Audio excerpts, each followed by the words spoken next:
thought it was changing cities, changing buildings. Okay. Buildings are in cities, so that also counts. There's a connection. Does make you change how you think about it, though. Yes, exactly.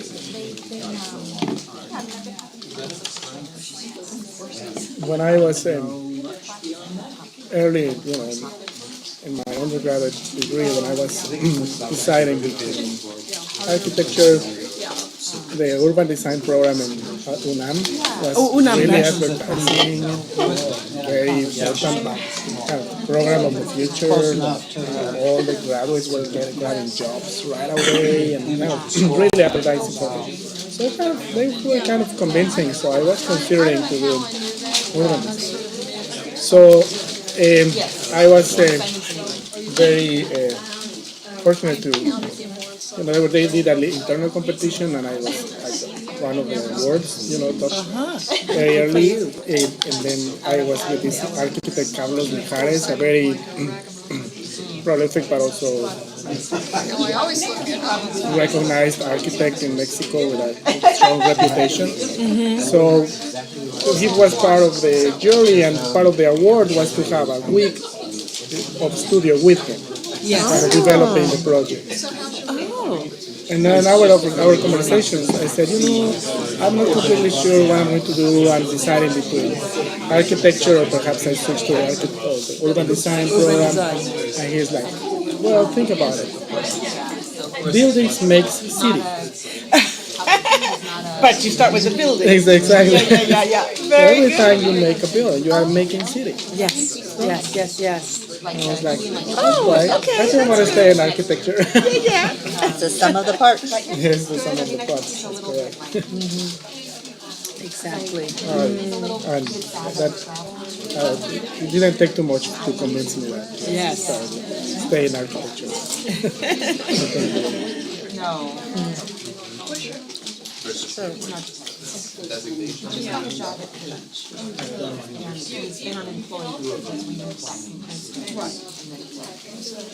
I see they had their town forum for fine arts library. Oh, I went last night. Did you go? Yes, I How spent was several it? hours there.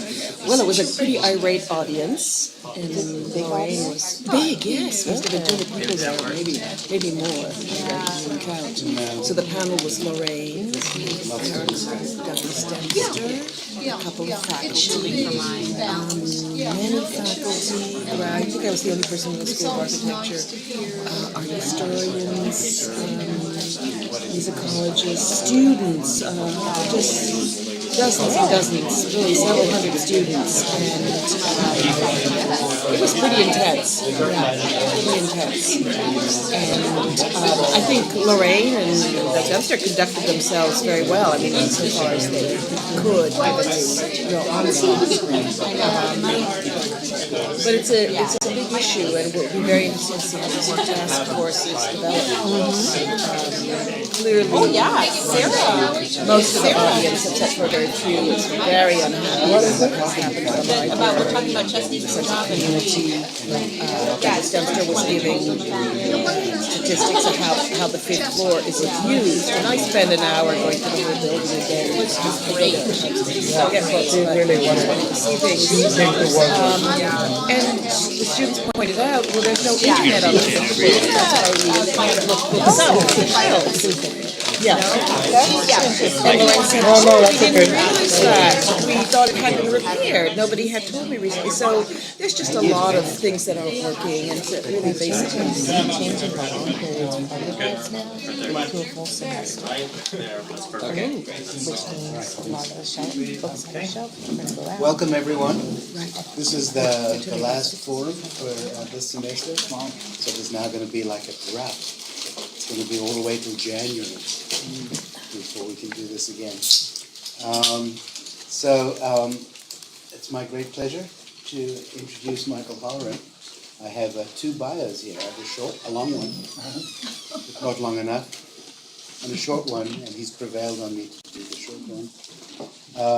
Just before I do that, though, let me remind you that I would appreciate, as a kind of common courtesy, we all have classes and places to be. If we could pretty much stay in place till a few minutes before 1, when I formally say it's over. Michael is looking forward to a discussion after, and he's timed his presentation to around 40 minutes, 45 minutes, something like that. And that's, of course, what these center forums are all about. They're supposed to be discussions and exposures of what's on people's minds.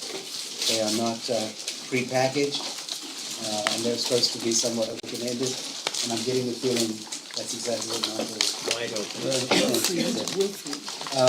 Michael Holleran directs our graduate program in historic preservation, as you all know. He came here from the University of Colorado, where he founded the preservation program and served as the Associate Dean of Architecture and Planning. Before that, he taught at the Rhode Island School of Design, and he practiced for 12 years as a partner in Everett Clark Holleran Architecture and Landscape Architecture and Planning. He writes and gives talks on historic preservation everywhere, but this is not going to be a talk about preservation. Thank you, Mike. It says, welcome, Michael Holleran.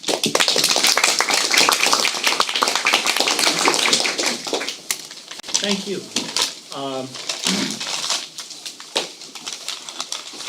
That's not how it works. That's not how it works. No sooner do. The tech people have left, right? Here he is, right here. Hold on, I know at least one more trick that I watched you do. No, that's not how it works. Oh, okay. Did it queue up all those? Now it's gonna flip through 6 slides? No. All right. Stick around. Yeah, I'm doing quite. Maybe you can kneel right here.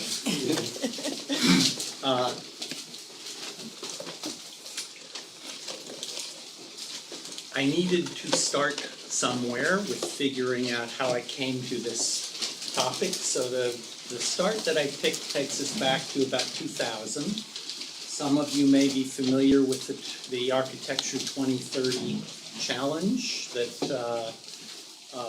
was rolled out shortly after the millennium to try to get all of you all who are architects to do sustainable carbon neutral buildings. And I remember back to that time, and I remember accounts about keying this 2030 idea to the 30-year lifespan of buildings. And I remember thinking, well, that's very interesting because I'm looking around and I don't see all the buildings from 1970 being demolished right now. So I'm all for building good sustainable buildings, but I'm also interested in reality-based policy and planning. For this talk,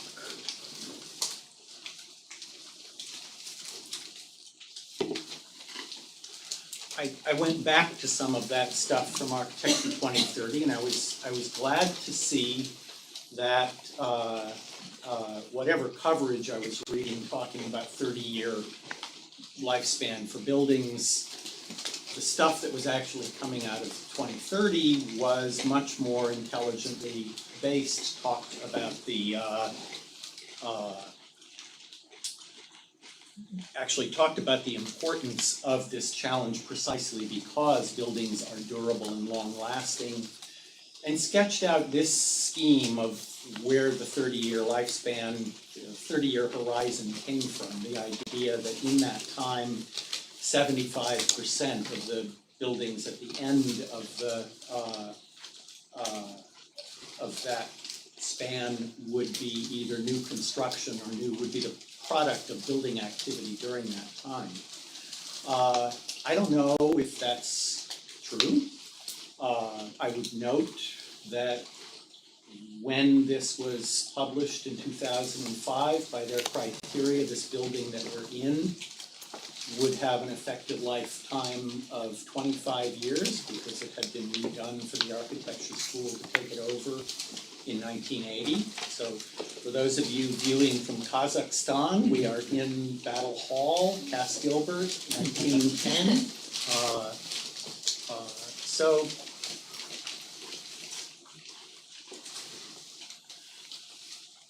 So that's my subject for today. What do we know? And how do we organize that knowledge? And this being the School of Architecture, this being a school that prepares professionals of various kinds to go out there and do stuff with buildings, is really embedded in that second question is, how do we organize our professions? How do we organize our knowledge for action about how buildings change?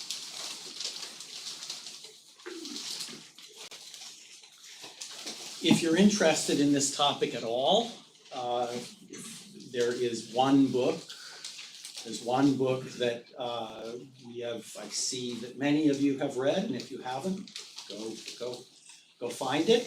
Stuart Brand, who did the Whole Earth Catalog and various other things almost 30 years ago. The book is 1994. But it came out of a seminar that he taught at Berkeley in 1988. So we're coming up on his own 30-year horizon of this strange sort of hands-on empirical what does happen to buildings inquiry.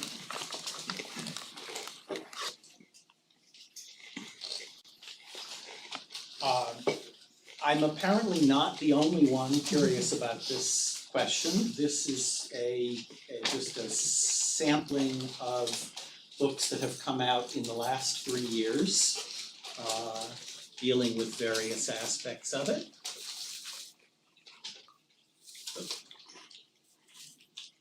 That's not the one we're supposed to be looking at, thank you. There are some more from a little bit longer ago, but you can get the idea that there is a cluster of different kinds of conversations about all different kinds of ways that buildings change, ways that we seek to or accidentally change buildings, ways that that we receive and process buildings changing. So here's a book from a different pile.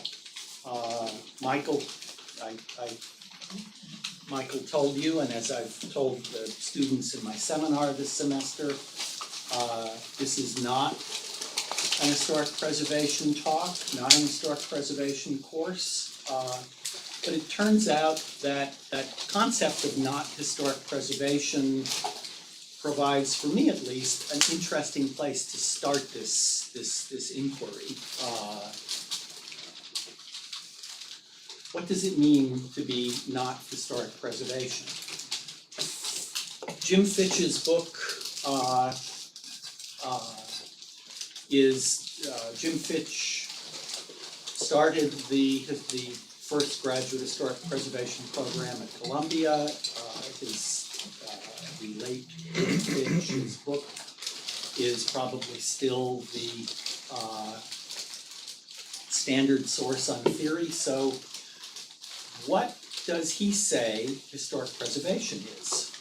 Well, that's in approximately 400 pages. That's an interesting thing because he kind of doesn't after the cover. His definition is written here on the cover.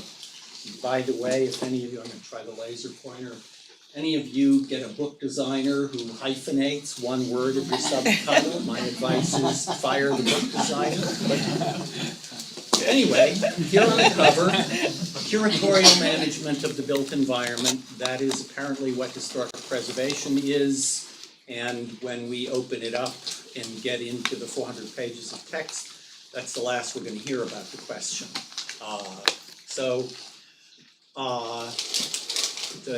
I said built environment, built world, but if we deconstruct this phrase, built world, management of the built world, these things are definitely broader topics. All of us in the room deal with some kind of built environment, built something. We may or may not. The word seems to turn on curatorial. So we look through Fitch to see what curatorial means, and we find an equally conspicuous silence. Finally, on page 80, in a footnote, he's got something to say about it. Curatorial function removes the artifact from its life context. I spent years being annoyed and puzzled by that fragment of a definition. But as I thought about it,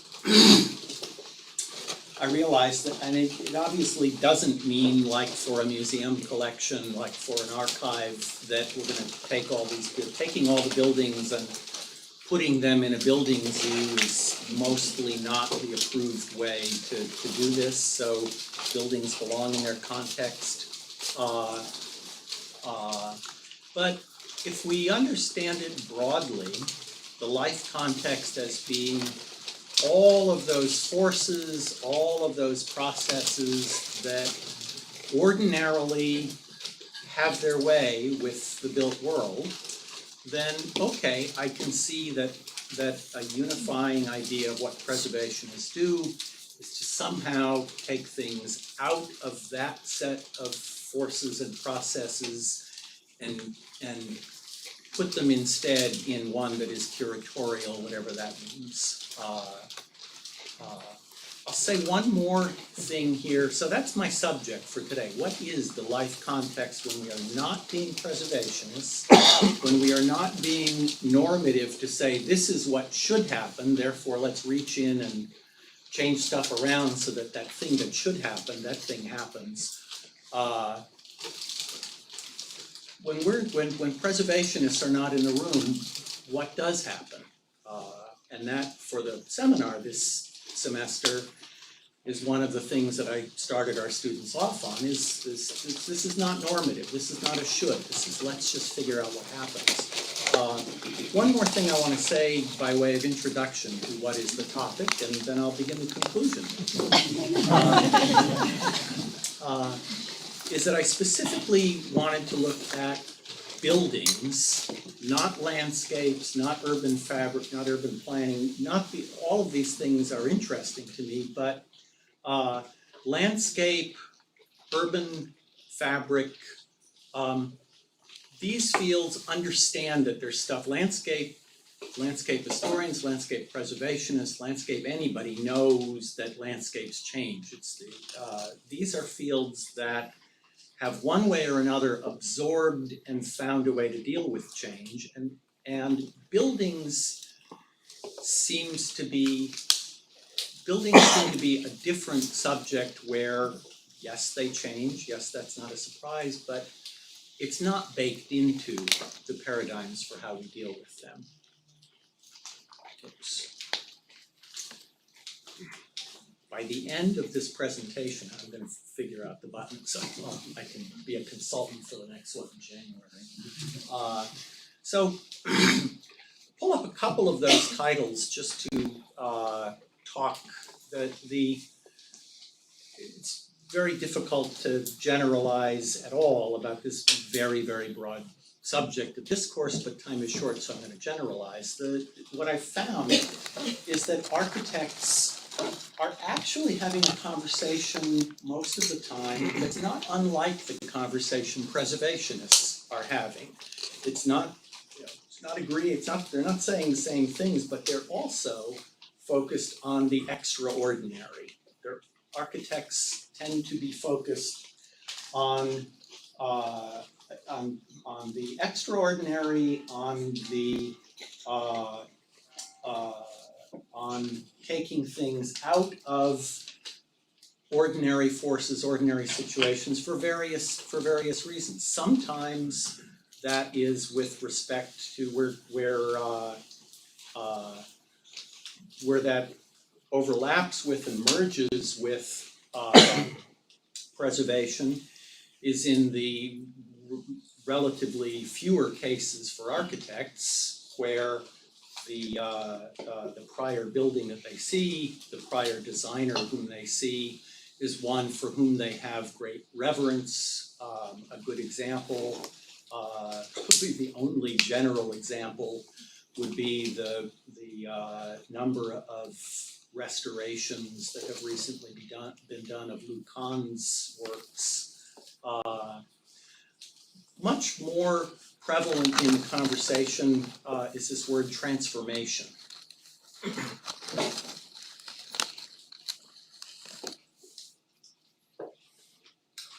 Transformations, one way or another, take their meanings from juxtapositions. There's something new, there's something old. Herzog and Demeron, probably for considerably less money, could have just built a new concert hall.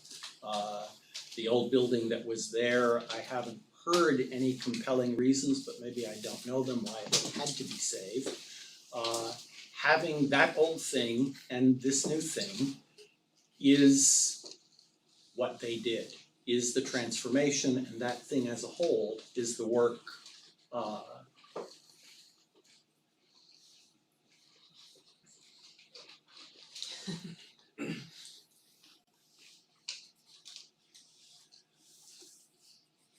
Put up a more modest example. Javier Munoz, Dean at Universidad Marista, was kind enough to show us some of his work last year when we were in the Yucatan, and this is up here as something that I think preservationists in the room will probably perceive as a gentler and more sympathetic kind of approach. And my point, not to beat up, not to argue with Herzog and Demeron or Zaha Hadid or anyone, it's just to say this is all of a family of the old and the new together become a larger thing. That transformation, that totality is the changing buildings discourse that I've just overgeneralized very greatly.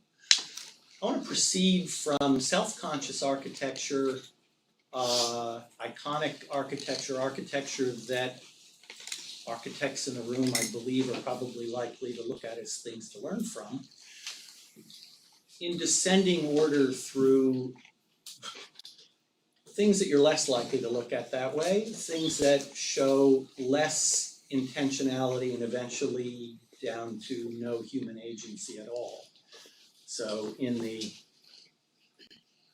less intentionality world, this is from MDS by one of our graduates 3 years ago, who looked at every tall building built in Houston between 1956, I think, and 1972, to track what happened to them. So these are cases, the before and after.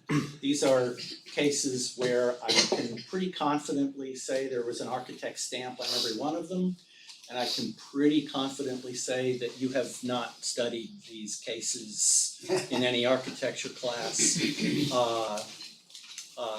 These are also transformations. They're less about the old and the new coming together to create something with greater meaning. They are more about having the new look like you really built a completely new building without actually going to the trouble of doing so. And in fact, I like this particular set because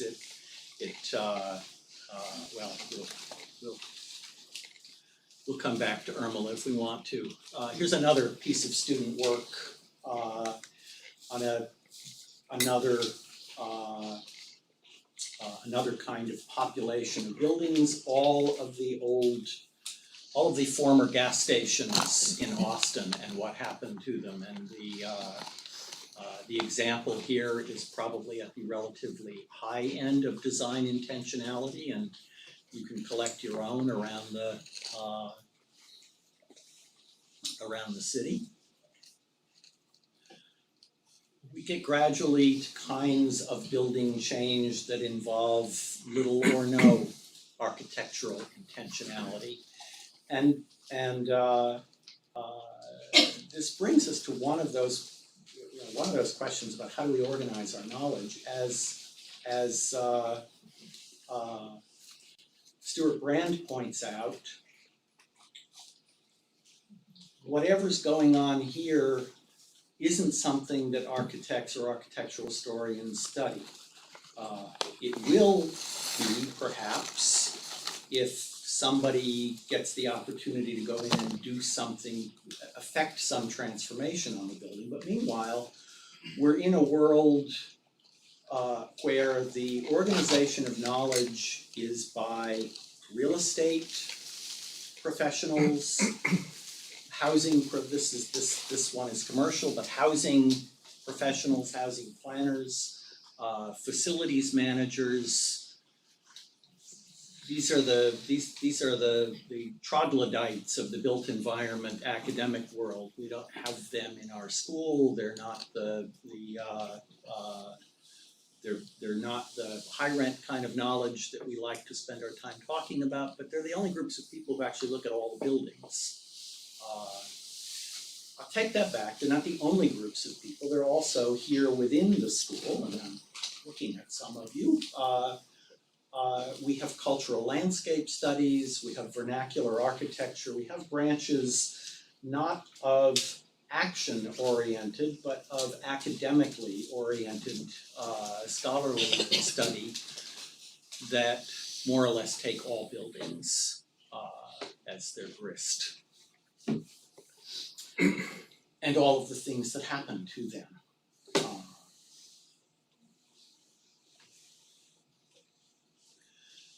Rebecca's here, but I want to thank her for this gorgeous photo that will be my one illustration of the completely, still human action, but without human agency. The things that happen to buildings because our hands touch them, because we move through them,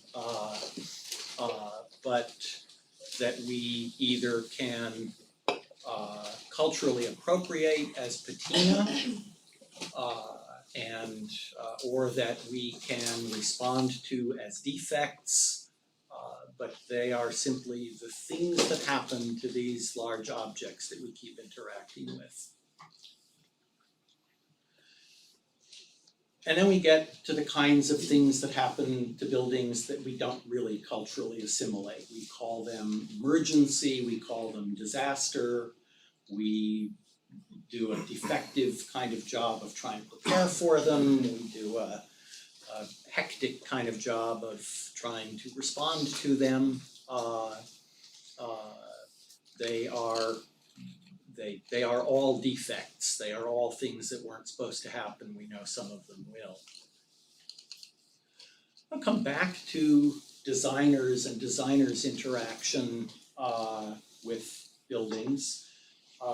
Herzog and Demeron in a different place with a different kind of project to point out that some of what designers are doing, in addition to having these conversations with a prior designer, with a departed designer, in which sometimes the new designer may be reverent and sometimes the new designer may seem to be shouting at the top of his or her lungs, but designers also interact with and have a conversation with that whole process of environmental changes and human unintentional or low intentional changes as they've done with the Park Avenue Armory restoration or whatever it is. And I think we could say the same of the Munoz Hacienda, that the interaction is both with the intentional environment and with the product of all the things that have happened to the building.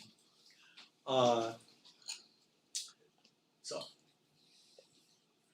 I'm going to turn now to one of the things I've learned. I should say about the point of this talk that I said we'd talk about what we know and how we organize it. If you're sitting here thinking you're gonna get an answer to that, I'm sorry, I don't have answers to it, so if you've gotten a lunch and you're welcome to leave, I'm sorry if it's a disappointment. I'm really here to explore this myself and here for the purpose of hypothesis generation. One of the things that the students in the seminar this semester pointed out as we talked about maintenance, as we talked about the low intentionality care of buildings is the idea that it's all negating the negative, that it's all, there's a negative cast to the whole thing, and bad things happen to buildings, and then we have this drudgery we have to do. And I thought about that, and I thought it was interesting.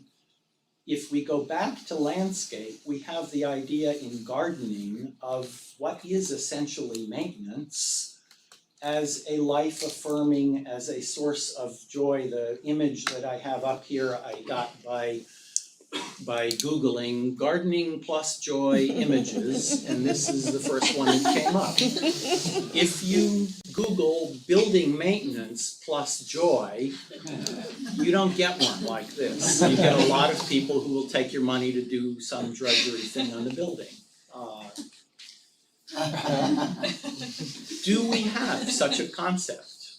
Do we have a concept of life-affirming, continual attention to buildings?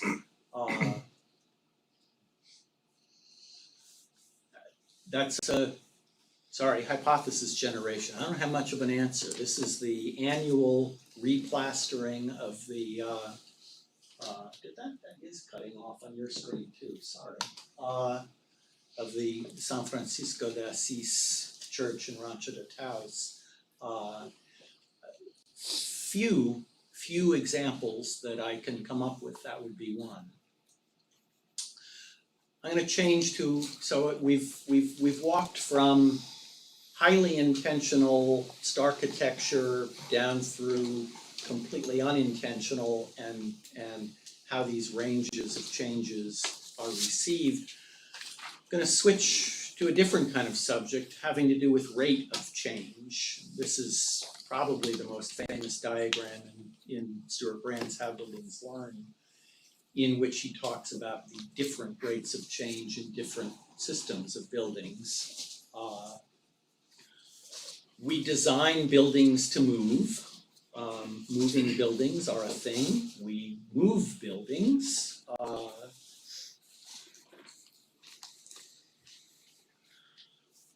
We design buildings with moving parts, and the solar apertures of the Institut du Monde Arabe are a very early example of a theme that is, I think, part of our discourse and part of some of our practice of trying to use the building as machine in ways that can help its sustainability and resiliency. I can't help but point out, having put an early example up here, another way in which buildings change, which is that you can see after 30 years that the apertures no longer work, but we'll leave that one aside. We build temporary buildings. We build buildings that are not intended to last, sometimes extremely not intended to last. I am an historian, so I approach things with that framework, and I can't help but notice that we have had for well over a century whole building types, whole building cultures that are organized around temporary buildings for temporary purposes, including providing enough of an income stream to hold an investment piece of dirt. Most importantly, I think, for most of architectural practice, for most of the conversations that you designers may leave the room and go have, we try to design buildings for adaptability. And I put up an iconic example from from 40 years ago, in which Renzo Piano and Richard Rogers, by moving all of the structure and all of the systems to the exterior of the Pompidou Center, designed for the adaptability, which I think, as far as I know, has been fairly successful, aside from learning that it's very difficult to maintain all the buildings systems if you've put them on the outside. But they basically did a very elaborate version of reinventing the industrial loft. We also have design for adaptability of a different kind, with the idea of modular replacement, with the idea that buildings can be made of parts, so that the parts can be changed out rather than building itself ceasing to function. The capsule tower in Tokyo is probably the most iconic early example of that, and not as successful as the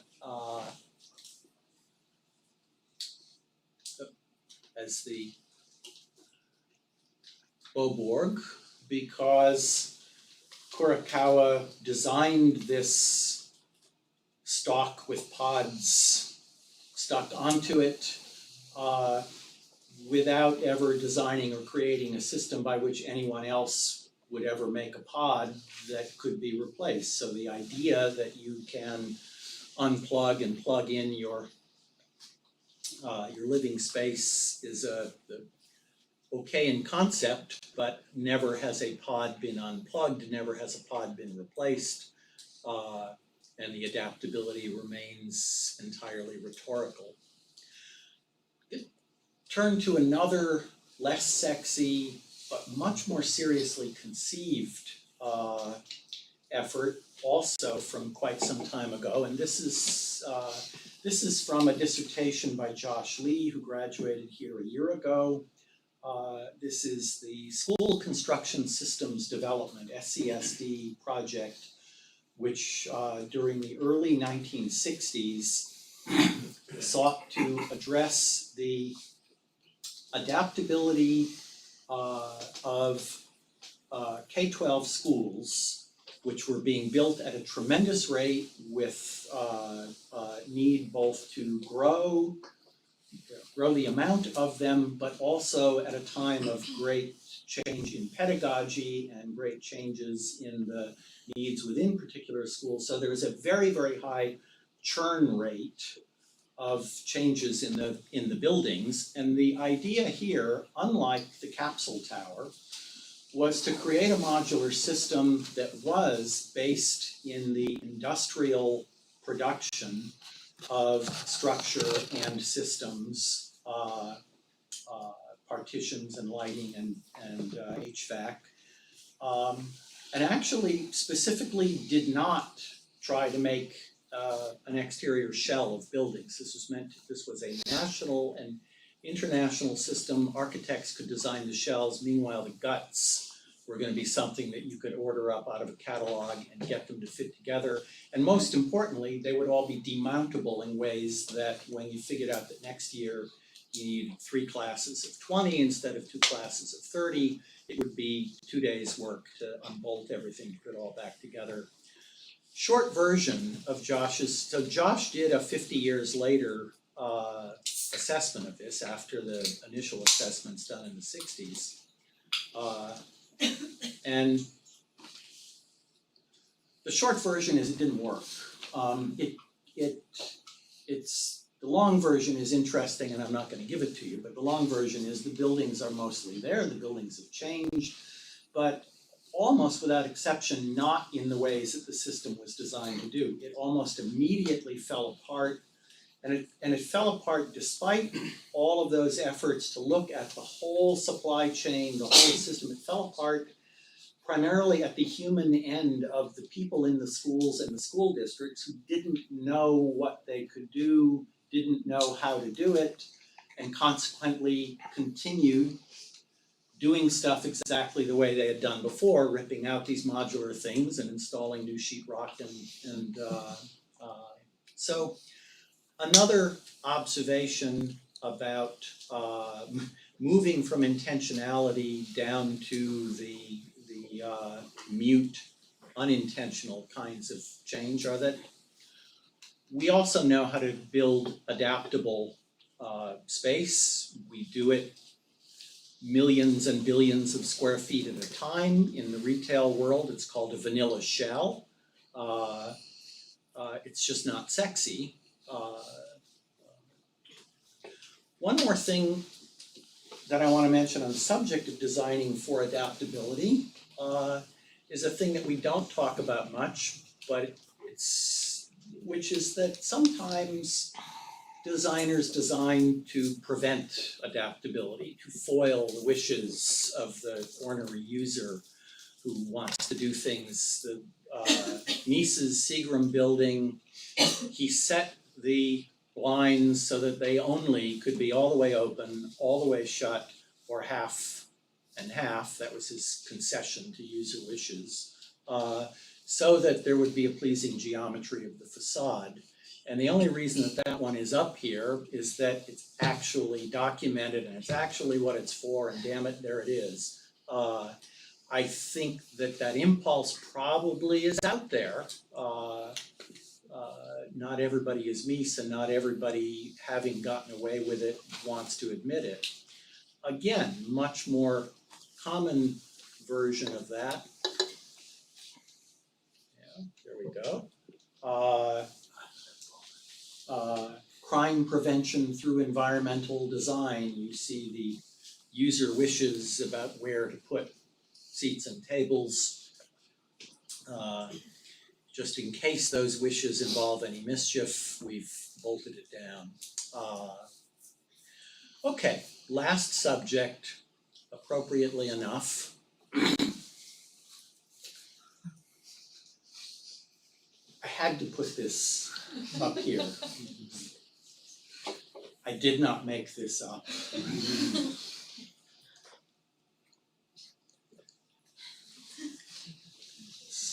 Oh, we haven't missed this. We know, no. We can still do And this. and note, Live demolition event. thank you, there you go. Yeah, a randomly selected building. This is on campus. This is, we are a convention city and it makes sense. Demolition contractors have a convention, and of course, why not? This is the Winter Olympics of demolition.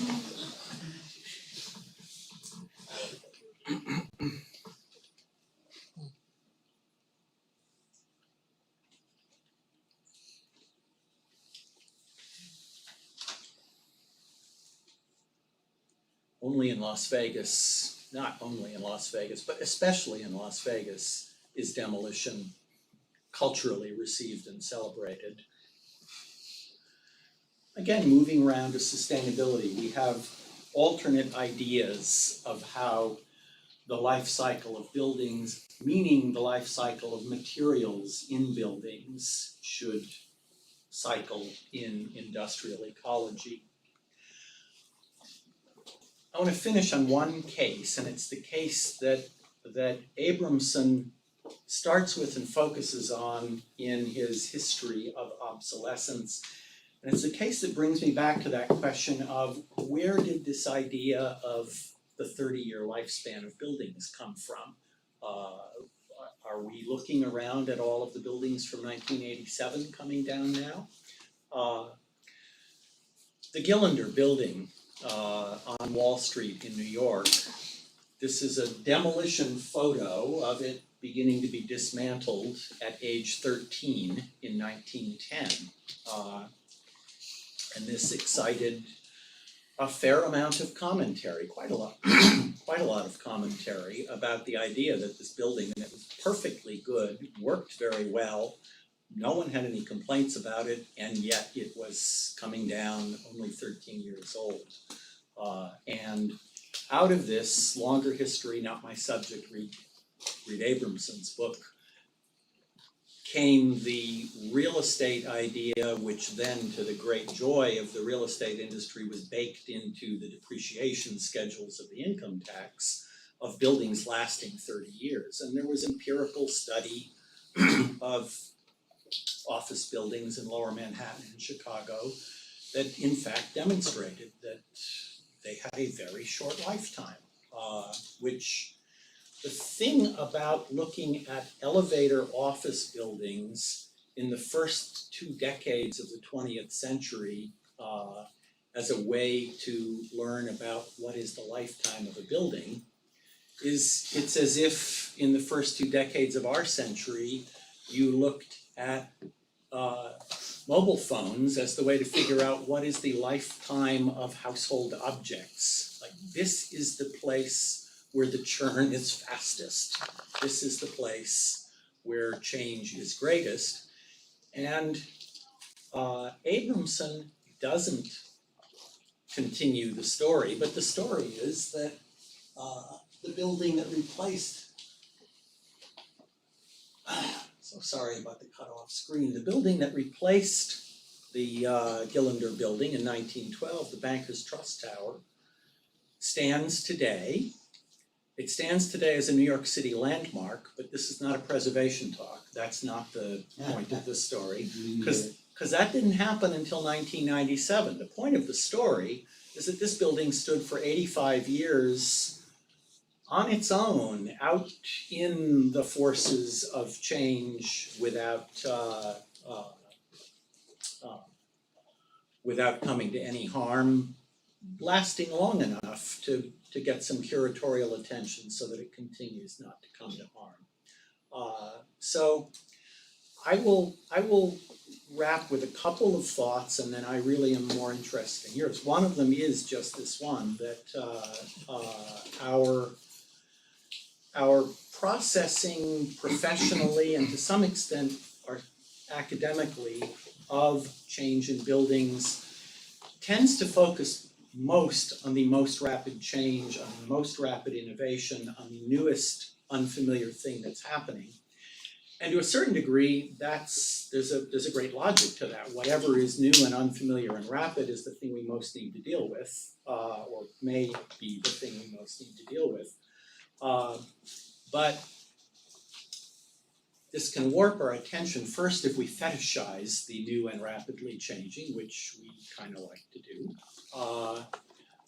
But also more subtly, as with the 30-year lifespan, if we fossilize our understanding, if our understanding congeals around some rapidly changing thing, and then when it stops changing, our attention moves elsewhere, as the real estate industries did once they got their depreciation schedule. The other thing that I'll say with this project in here is it was kind of an unfair, I mean, the poor Gillender building was built on one lot. Bankers Trust captured another lot here, 2 more lots here. So it wasn't that so much changed in 13 years, it was that a different question got asked, which is, what's the right thing to do with 4 assembled lots on Wall Street instead of what's the effective thing to do with a single lot? Now that's the last of the thoughts that I will leave you with, which is that as much as I try to look at the individual buildings, really we understand them only by pulling ourselves back out to look at the systems of which they are a part. The building remains a part of the system of capital and returns on capital, and when you change the question, you get a brutally different answer there. The aging materials of buildings continue to be part of the system of geology and ecology, even though we have taken them down from the forest and put them into the house, or pulled them out of the quarry and put them up on the outside of this building. Ecology continues to take place. And with that, I will welcome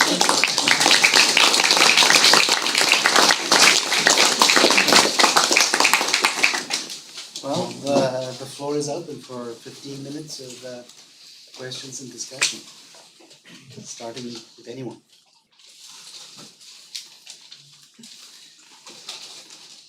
Go for it. When you started with the term curatorial, it reminds me that there's been a change in the meaning of curatorial, so far as originally it was much more used in terms of care, and now it's used in terms of interpretation. You know, you go into a museum and you are appointed to be a curator. That means you are interpreting the subject. And so I think that your earlier examples very clearly show these differences, that there are people who care for the identity of something, and they bring out the identity, or they highlight the identity by adding a very simple roof, so that the essence of the enclosure becomes understood again, or others who simply, you know, stick another huge building on top of something else, where they don't really care for the identity. Mhm. And so the transformation is as much to do with the interpretation that some individual undertakes.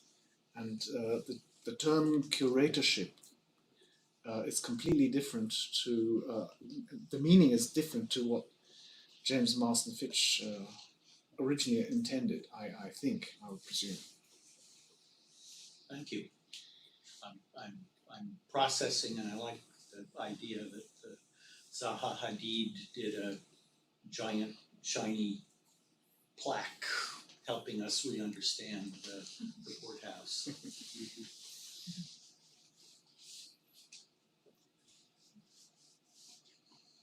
I think what I found most striking was that you placed preservation in a way in the context of what you might call time studies in architecture. Mhm. So the time, because we tend to depend on architecture's resistance of time, and I think we depend on that. I mean, if the building wasn't there the day when you came back to it, it's like, well, there was a building. You know, if it was as liquid as a TV show or a TV schedule or something, you'd have to like figure out when the building was going to be there. You need a DVR for Yeah, so you can get in there and do your thing and then like leave, but it might not be there. Mhm. So we depend on their stability, but nevertheless we know that they change. And it seems like preservation is simply part of the time studies of architecture, where the cycle is 30 years and greater. Mhm. Right? But the larger context is time itself.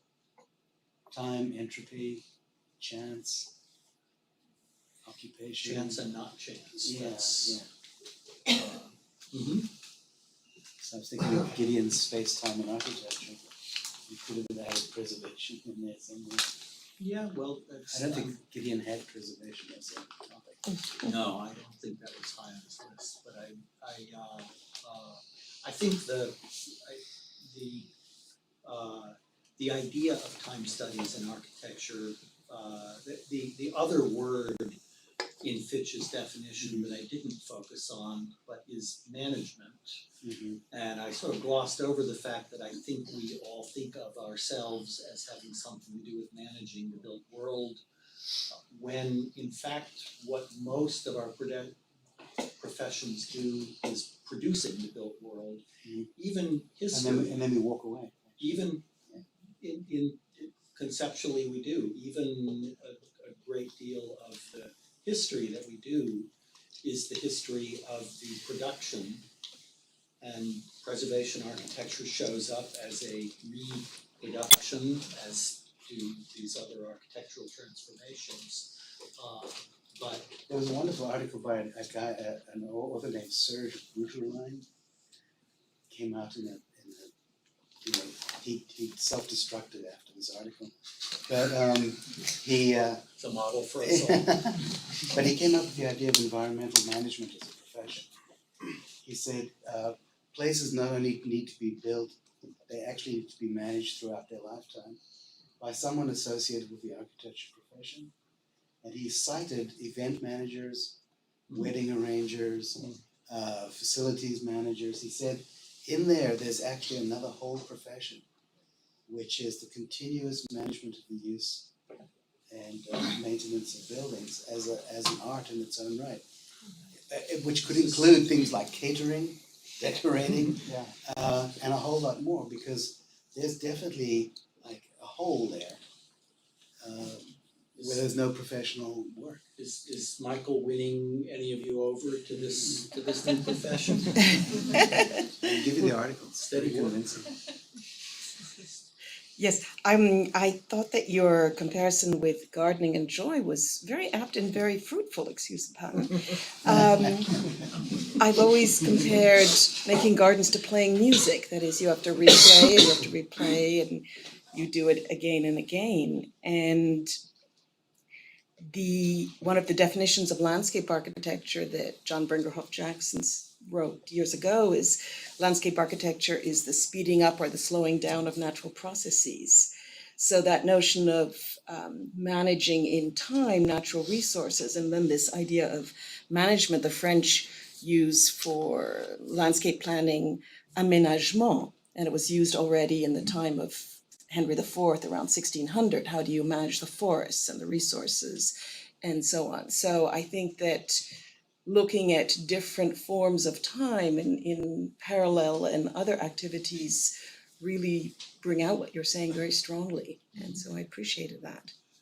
Yeah, I was thinking about this too. The French is really cool because a ménager, the root slides into kind Ménage, of the household. Yeah, household and movement, and it cuts across disciplinary boundaries that in English we tend to isolate because of our larger vocabulary that we use for words. But the thing I was thinking, Michael, too, on the same point that Mirka was, with the garden image, there's a category, and some of you may probably be of this. I think many of us know neighbors or people in our extended families, who take the same kind of joy in maintaining their houses as others do in maintaining a garden. I mean, they're constantly, tinkering and working, and that operates at a real popular culture level that certainly doesn't cross into like high style architectural theory, except maybe on a few little points where you see architects who try to design with the intentionality that people would garden their or outfit, transform their houses. It's to a certain extent like the Hundertwasser idea, or other schemes of where there's this intention that the owner, the occupier, would have some change that the architect's creating space for. But what's funny about those is that you have to have a culture of that kind of person, who has the time, the interest, to do that sort of gardening to their building. Is there a word, with all of our English words, is there a word for that? I would take French. You mean for the tending to a building? For that building gardening to which you're referring. I mean, I know the person, I know what you're talking about. Maybe a spatial steward. Yeah, like what you'd say that he, she is a real. I mean, sometimes you say tinkerer, but that's not.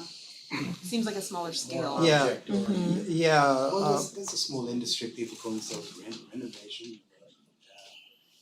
House and garden TV. Contractors, yeah. But there is The fixer-uppers. any large property owner, whether it's an insurance company or hedge fund and so on, who owns a large portfolio of property, Facilities. will have not only facility managers but a whole team dealing with the life cycle of components.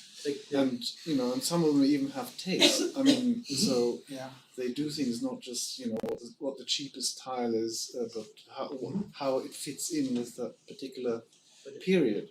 But the question in parallel with gardening is who does that?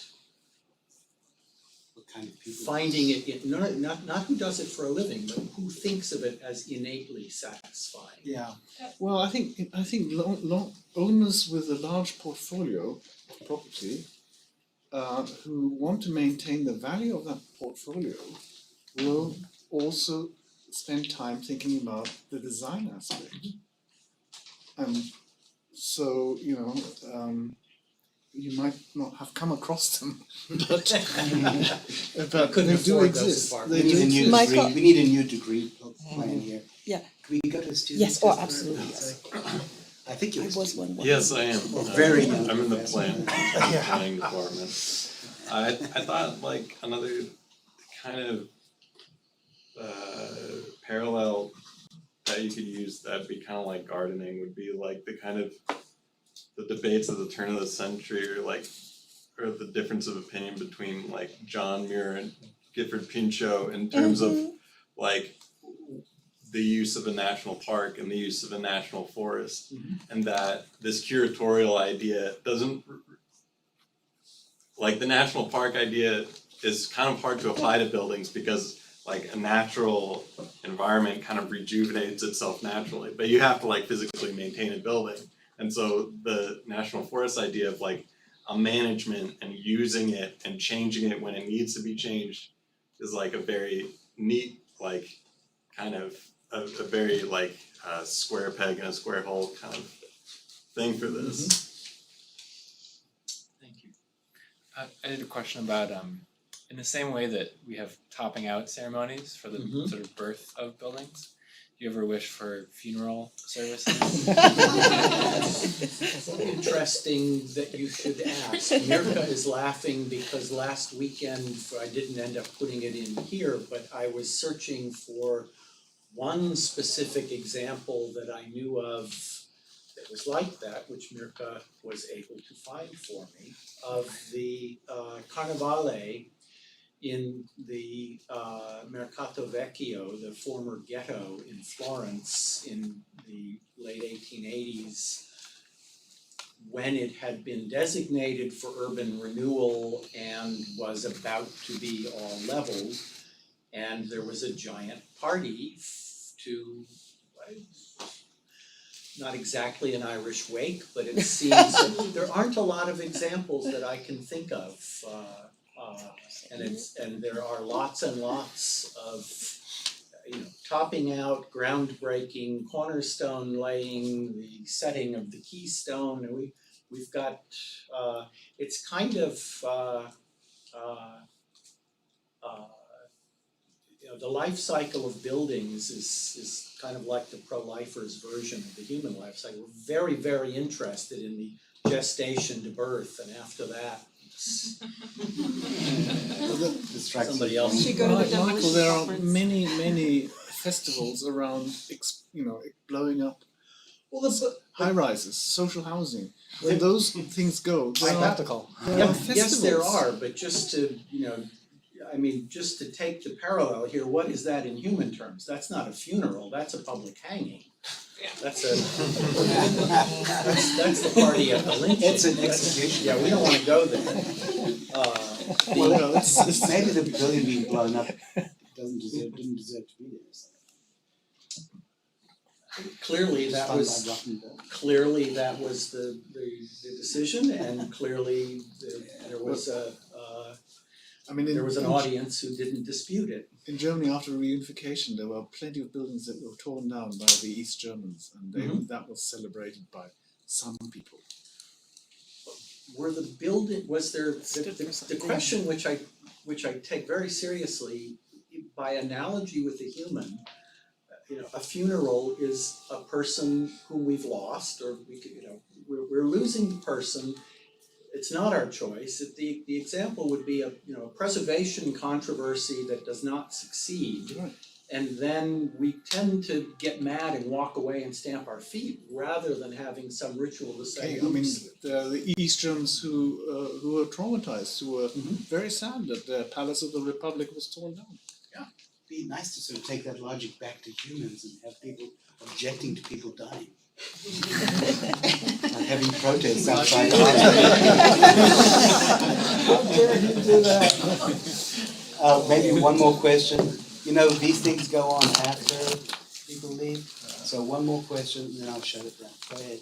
Well, I was just gonna make a comment on the funeral subject, that thinking of any article or someone saying this building is getting demolished, or this is, you know, a building that's been completely ripped to shreds, is an obituary on some level to me. When you're reading about the death of the building and there's not a lot of control there.